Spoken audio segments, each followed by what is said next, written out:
வீரபாண்டி அப்படின்னு சொல்லக்கூடிய ஒரு அழகான இயற்கை எழில் சூழ்ந்த ஒரு அற்புதமான பகுதியில எழுந்தருளி அருள் புரியக்கூடிய அம்பிகையாகிய கௌமாரி அம்பிகையை பத்தி தான். இந்த கோயிலை சொன்ன உடனேயே எல்லாருக்கும் ஞாபகம் வர ஒரே திருவிழா, இங்க அம்பாளுக்கு அக்கினி சட்டி ஏந்தி வழிபடக்கூடிய திருவிழா. மிக பிரபலமான பல்லாயிரக்கணக்கான பக்தர்கள் அக்னி சட்டி எடுத்து வழிபடக்கூடிய விழா அப்படின்னா, யாருமே கேட்காம கண்ண மூடிட்டே சொல்லிருவாங்க, வீரபாண்டி கௌமாரி கோயில் திருவிழா தான் அப்படின்னு சொல்லிருவாங்க. வீரபாண்டி அம்மன்னே அந்த அம்மாவுக்கு பேரு. கௌமாரி அப்படின்னு சொல்றத விட வீரபாண்டியம்மன் அப்படின்னே சொல்லக்கூடிய ஒரு அழகான ஆலயத்தை பத்தி தான் இன்னைக்கு நம்ம பார்க்க போறோம். அம்பாள் இங்க ஏன் வந்தா, எதற்காக வந்தா, எப்படி இங்க குடிகொண்டு நமக்கு அருள் புரிகிறாள் அப்படிங்கிறதுக்கு ஒரு அழகான வரலாறு இருக்கு. அம்பாளுக்கு பல அற்புதமான திருநாமங்கள், பல அற்புதமான அவதாரங்கள். அதுல ஒண்ணுதான் கௌமாரி. சாதாரணமா ஒரு பெண்ணுக்கே எத்தனை அவதாரம் இருக்கு. ஒரு தகப்பனுக்கு மகள் அப்படிங்கிற ஸ்தானத்துல இருக்கிறா. ஒரு சகோதரனுக்கு சகோதரியாக இருக்கிறாள். ஒரு கணவனுக்கு மனைவியாக, பிள்ளைகளுக்கு தாயாக, நண்பர்களுக்கு தோழியாக, ஒரு ஆசிரியரா இருந்தா அந்த பிள்ளைகளுக்கு அவர் ஒரு ஆசிரியராக இருக்கிறார். இப்படி பல நிலைகள் ஒரு பெண்ணுக்கு இருக்கிற போது, அகில உலகத்துக்கும் நாயகியாக, அன்னையாக விளங்கக்கூடிய அம்பாளுக்கு எத்தனை பேர் இருக்கும், எத்தனை நாமம் இருக்கும். அதுல ஒரு நாமம் தான் கௌமாரி அப்படின்னு சொல்லக்கூடிய அழகான நாமம். அந்த நாமத்தோடு அம்பாள் இந்த வீரபாண்டியிலே வந்து தவம் செய்கின்றாள். எதற்காக? அசுரனை வதைப்பதற்காக. தேவர்களுக்கும் மனிதர்களுக்கும் சித்த புருஷர்களுக்கும் அவ்வப்போது இடையூறு செய்வதே அசுரர்களுக்கு ஒரு வேலை.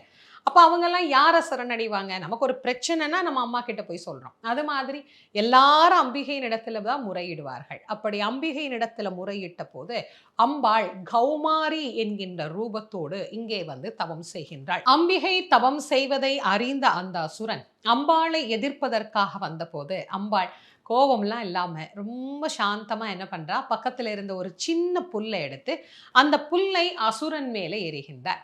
அந்த புல் அம்பாள் கைப்பட்டால் அது எப்பேற்பட்ட ஆயுதமாக மாறும், யோசிச்சு பாருங்க.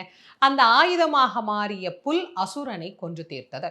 அசுர சம்ஹாரத்திற்கு பிறகு அம்பாள் சிவபெருமானை பூஜை செய்து வழிபட்ட அற்புதமான அந்த இடம்தான் இன்னைக்கு நாம் வழிபட்டு கொண்டிருக்கின்ற இந்த கௌமாரி அம்பிகையினுடைய ஆலயம். சரி, அம்பாள் வழிபட்டு விட்டார், சிவபெருமானும் இருக்கிறாங்க, அம்பாளும் இருக்கிறாங்க. கோயில் எப்ப வந்தது? ஒரு கோயில் வருவதற்கு அப்படின்னு யாராவது ஒருத்தர் காரணமாக இருக்கணும்ல.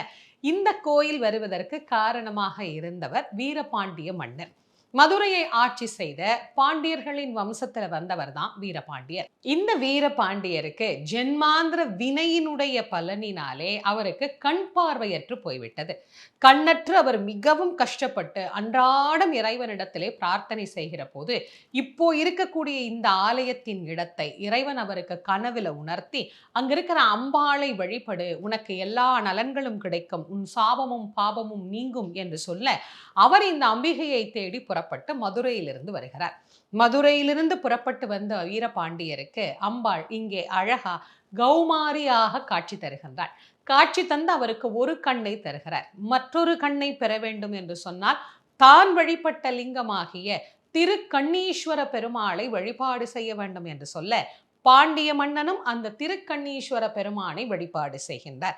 அதன் பிறகு அவருக்கு மற்றொரு கண்ணும் கிடைக்கின்றது. இப்படி இறைவனும் இறைவியும் கண் கொடுத்த காரணத்தினால் இந்த ஆலயத்தை இன்னைக்கு நாம பார்க்கக்கூடிய இந்த ஆலயமாக அமைவதற்கு காரணம் பாண்டிய மன்னனுடைய திருப்பணி. தனக்கு ஏற்பட்ட துன்பத்தில் இருந்து தன்னை காத்த இந்த தெய்வத்தை உலகறிய செய்தார் பாண்டிய மன்னர். அது மட்டும் இல்லாது எல்லா மக்களுக்கும் இந்த அம்பிகையினுடைய பெருமையை எடுத்து சொன்னார். கௌமாரி கன்னி தெய்வமாக, சப்த கன்னியரில் ஒருவராக விளங்கக்கூடிய அம்பிகை இங்கே மிக அழகாக சிவபெருமான் கௌமாரியாக இங்கே நமக்கு காட்சி தரக்கூடிய ஒரு இயற்கையான எழில் சூழ்ந்த இடத்தில் இந்த ஆலயத்தையும் அவர் அமைத்தார்.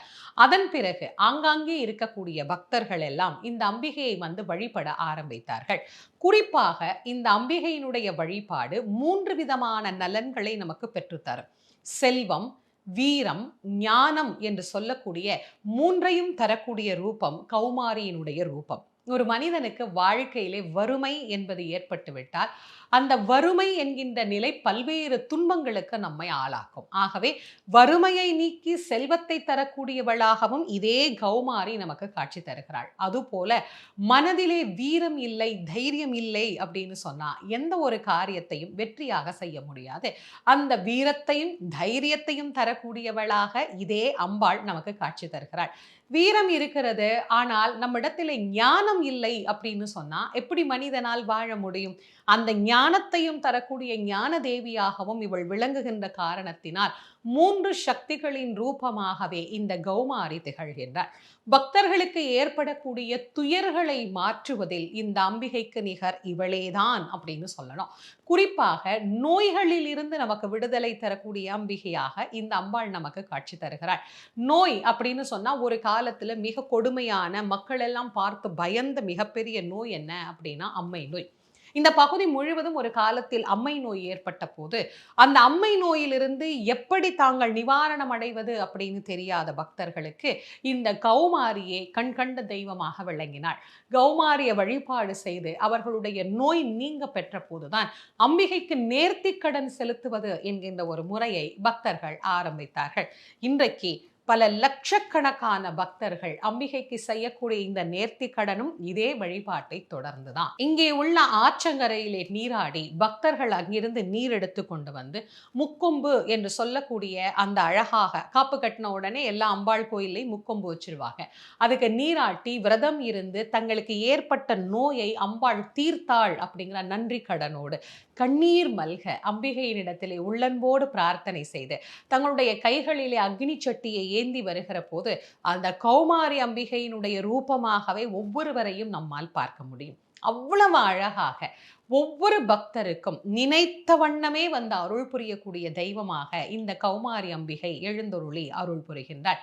பலருக்கும் குலதெய்வமாக விளங்கக்கூடியதும் இதே கௌமாரி அம்பிகை தான். அதனால குலதெய்வமாக இருக்கக்கூடியவர்கள் இங்கு வந்த அம்பிகைக்கு பொங்கலிட்டு வழிபடக்கூடிய ஒரு வழிபாட்டு முறையும் இங்கு உண்டு.